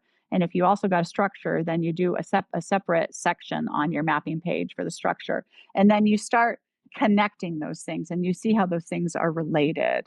And that's where all this interesting information comes out. And there's multiple levels of this, and you can do multiple maps and multiple pages as you go. And then there's other techniques, more advanced, that the 5-day class cannot possibly get into because there's just simply not enough time. 40 hours only allows you to really get through all of the mapping. And we also do in the class, we'll do the remote diagnosis for like health issues. We do cover that kind of towards the end. And we also talk about communication because you can use this as a communications tool. And anyway, so that's what mapping is. Mapping is my new version of remote viewing. It's a completely new method, completely new methodology that I've been working on for 22 years. And it's super interesting. And I think that it really is a more natural way of remote viewing. It's still it's protocol of some sort, it is protocol. It's just not the traditional protocol. It's its own protocol. And there's different kinds of steps that you take within the mapping, which I'll go over with lots of examples on the 19th so you can see it all. But for beginner students, I do like them to start. And so I do like them to start with the traditional remote viewing. And so what we'll do, like on the day 2 and 3, is they'll do, if you're familiar with TDRV, then you'll do like 2 or 3 scan pages. So in other words, you'll do an ideogram, you'll get your sensory type impressions, do a quick intuitive sketch, and then you'll repeat that process. Maybe do it 3 times. Maybe you'll do a general sketch after that, where you take a regular piece of paper and draw a quick sketch out. And then you transfer that data onto your big mapping page. And this is just easier for new students to understand what the data feels like, what it looks like. And then they transfer it onto the mapping page in a way that makes sense to them. And then they come up with their separate sections of the map, and then they start connecting things. And I don't do a matrix at all. I don't teach a matrix, don't do a matrix. I think a matrix is just busy work for your left brain and doesn't provide your right brain with enough latitude to really dig into the target experience. So matrix is off the table in my new methodology completely. And then we also no stage 4, no stage 5. No, the mapping is your stage 4 to infinity. And then you can also move from the mapping onto 3D modeling and some other stuff as well, if it makes sense in the middle of the session. So the mapping really is its own thing. It's really interesting, and it replaces stage 4 and 5 and 6. And it takes on a life of its own, becomes very rich and full of data. So thank you for that. I never did good in the matrix. Yeah. I never liked it myself from the very beginning back at Farsight. I didn't like it And I would end up just writing full paragraphs and drawing on the page and just kind of ignoring the columns, to be quite honest. I found a bunch of my really old sessions from way back when and was looking at them, and I thought, oh my gosh, I never really used it much at all, did I? A little bit at the beginning, and then I really kind of went off on my own way back then. But now this is just, I don't know, it feels better. It's more organic. Well, anyway, I have to get to bed now, guys. This has been a super fun 2 hours, and I'm really glad that you all came along for the ride. My first space was super exciting. Thank you, thank you, thank you. And I'll do another one if you guys would like. I can set up another one for some time, and we can think up some good questions for me. Oh, I already have one. I wanted to know if you knew about the helmet test.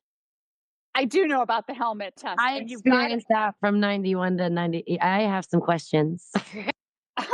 Okay, save those for the next one. We'll do another one real soon. And yeah, oh my gosh, I've got a lot of stories about that actually. Oh, I have journals since age 7. I have it all written down. I just don't share it because that's all I have in my back pocket. But if you really know what you're talking, I could use some understanding. Okay, cool. Well, we'll talk about that next time for sure. So we'll do that first, okay? I'm an early bird. I go to bed like around 9, and then I get up at 3 because that's the best time to do this stuff for me. Probably not for everybody. That's like my alone time. Everything's quiet in the world. The dog is sleeping. I've got a parrot and a dog. They're asleep, and it's just lovely. So thank you all for coming along. I really appreciate every single one of you, those who listen, those who contributed. So love you all very much. And definitely come to my September 19th lecture. I'll post it on Twitter, but on X, but you can also find it on my Facebook, and it's on my website, norivets.com. And I've got all kinds of crap there. So check it out. Okay. Love you guys. And we'll talk soon. Thank you for doing this. It was a lot of fun. It was a super lot of fun. Okay. Bye guys.